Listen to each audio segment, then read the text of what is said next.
Bilisan mo! Marami na mga field commanders mo! Baka umaunahan ka nila na mag-withdraw ng support. Marami tumatawag sa atin. Marami nagpapahiwanig. Gawin mo na para hindi magkawatak-watak ang armed forces natin. Mag-withdraw ka ng support na mauna! Ngayon, gabing ito, sumisigaw ang taong bayan! Sugo! Sugo! Handa ba tayo? Handa! Handa ba tayo? Handa! Atrasan? Wala! Hindi tayo atras! Magandang balita! Marami nang hindilan umakyat dito sa amin. Mamaya magsasalita ang mga kasama naming hindilan. Narito na! Mabuhay ang mga hindilan! Mabuhay! Mabuhay! Mga vloggers! Panawagan kayo na sabay! Isingin nyo sila! Isingin pumunta dito! Walang uwian dito! Walang uwian! Isingin nyo! Walang atras! Tayo po ay nananawagan sa ating pinaka-hepe ng ating sandatahang lakas ng Pilipinas, si General Romeo Bronner.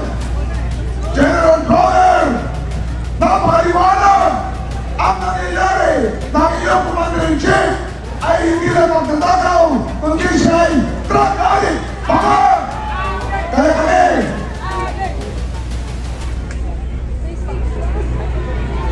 kaya ako, General Bronner, ang taong bayan ay inutusan ka para mag-withdraw support sa iyong pamang ang magtatakaw na Commander-in-Chief. Linaw na malinaw, hindi ka naman dapat ang ating Pangulo para kapalan. Tayo ay nalita, tayo ay pinagkasilan, magtayo ating Pinoto, General!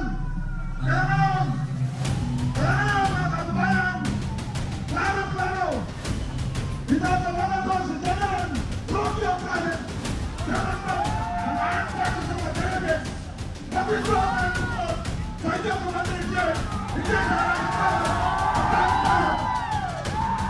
hindi lang sa dapat sa ating tayo, sabihin mo sa ating kababayan, tayo, you are fired, Mr. President, Mr. Marcos, you are fired!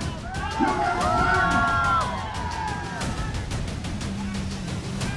Muli, sa ating mga kapulisan, sa ating mga kasundaluhan, ang ating sa bansa,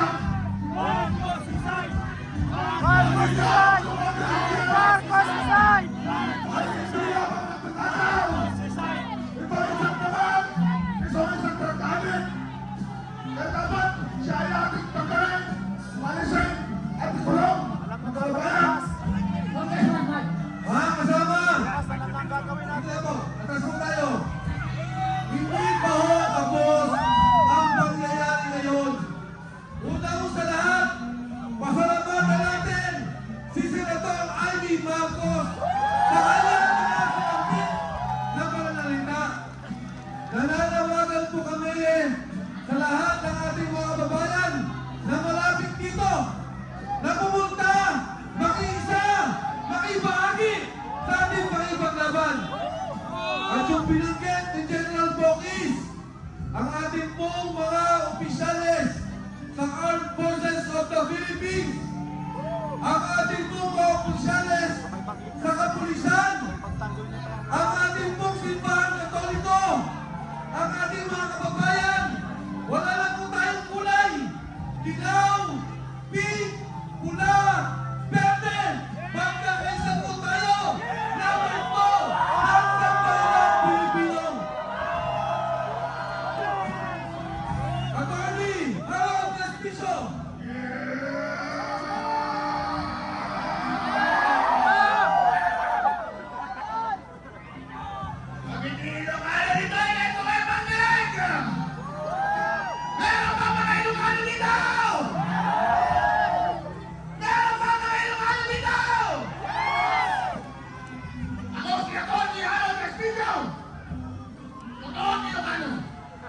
Kita na naman sa aking balat.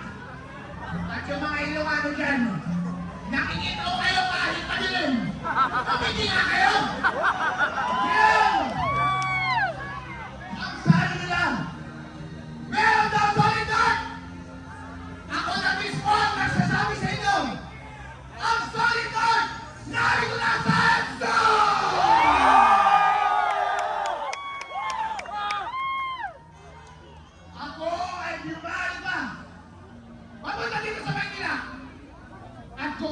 sabihin sa inyo, ang gaganda at ang gwapo nyo pala.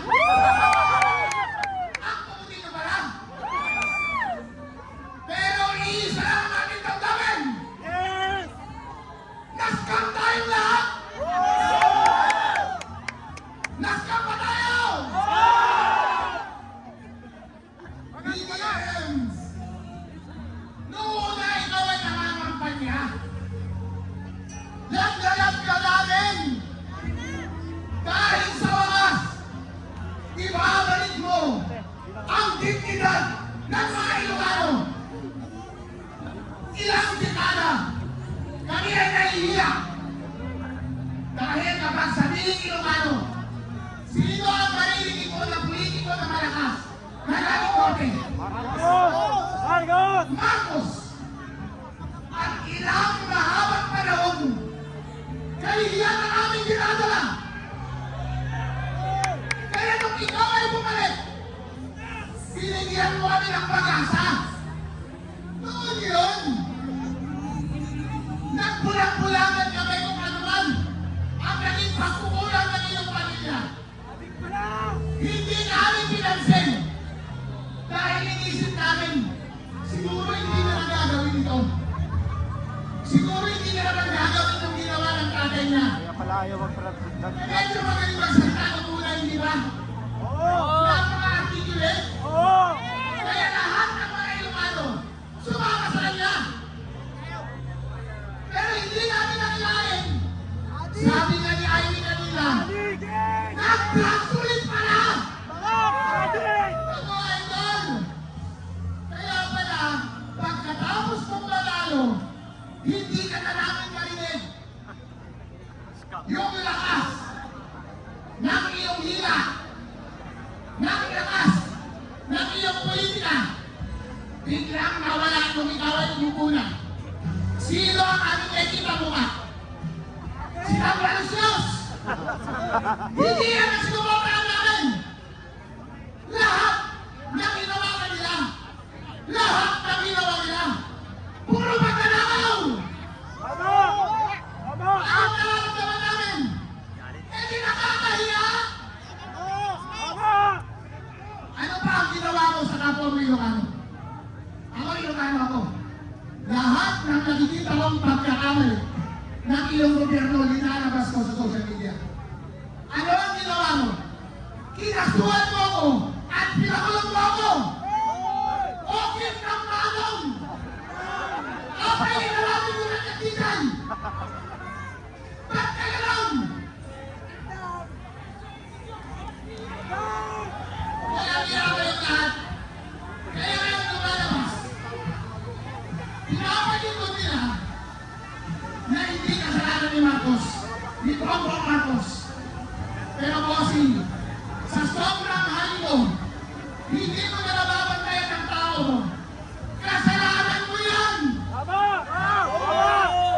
Kung hindi ka gumagawa ng trabaho mo, dapat magkasyang manatili sa pwesto, hindi na!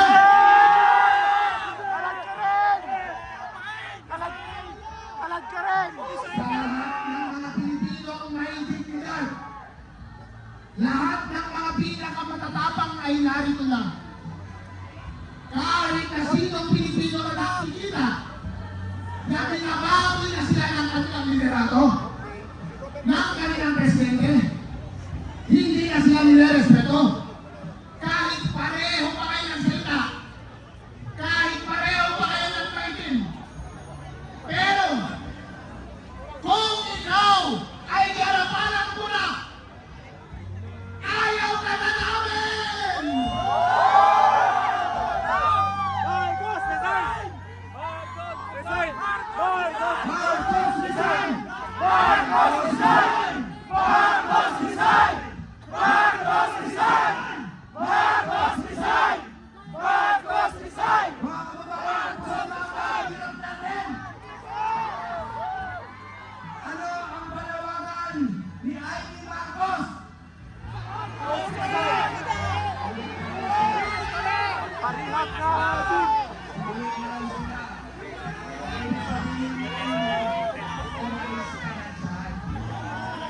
Tandaan nyo, sinabi ko sa inyo, ang national problem ng bansang ito ay si Lisa Marcos. Diba, sinabi niya yun, pakasalan mo na yan, akala niya magbago. Yung pala silang dalawa, kanibin sa cocaine.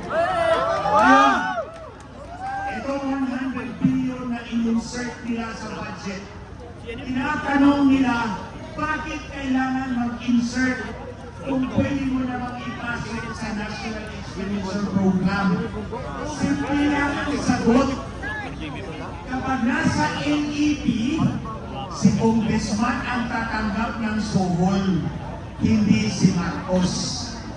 Kaya kailangan ni Marcos mag-insert ng 100 billion para ang tumpas sa kanya lahat. Hindi lang droga, kundi ang pagnakaw ng pera ng sambayanang Pilipino. I lay that blame directly on Marcos Jr. Tandaan nyo, ang Fort Bonifacio hindi binabaha kahit anong bagyo. Pero bakit yung komunidad natin ulan ng bahag na at hindi nasusunod ang problema dahil ninanakaw nila? And nobody exemplifies it more than this president. Ito, basta Marcos magnanakaw. Alam na natin yan. Ngayon, ito, General Browner.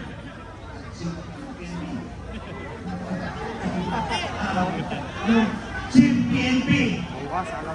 Kayo. Nartates, General Nartates. Alam nyo na, si Frank-adik yung Pangulo, susunod pa ba kayo sa kanya? Hindi kami susunod. Kailangan kami. Dahil we are a 55 people. Kahit pa naghihirap kami, nalulunod kami sa mga. Alam namin lumaban at ayaw namin ang bangat na Pangulo. Marcos resign! Marcos resign! Marcos resign! Marcos resign! Marcos resign! Marcos resign! On behalf ng United People's Initiative, sa pamumuno ng General Romeo Putis at hundreds ng military uniform personnel, maraming salamat! Ang panalo ng bayan ay dahil sa inyong lahat!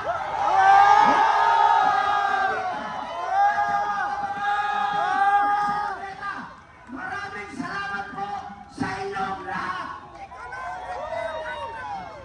Huling panawagan natin, Bago na tayo sa General Romeo Brother Sir, nung humarap kami sa inyo, sinabi namin lahat ng problema ng bansa sa harap ng mga senior generals from J1 to J10. Ngayon yung napatunayan na ang sinasabi ng mga retired ay tama. Ngayon, General Browner Sir, inuutosan ka ng taong bayan. Chief PNP, General Nartates, inuutosan ka ng taong bayan. Itama ninyo ang mali. Huliin ninyo ang nagkasala. Pababain ang lahat ng nagdakaw. President Marcos, you are fired!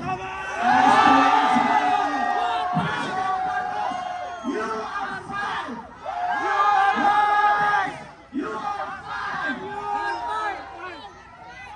Huling panawagan, magtawag pa kayo ng inyong mga kaibigan. Celebration natin ngayon hanggang bukas! Magsisindi tayo ng kandila. Magpapasalamat tayo at magdadasal tayo.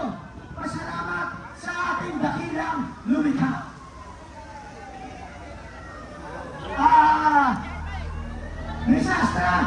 Risastra, please. Habang tayo po ay nagsisindi ng kandila, tandaan po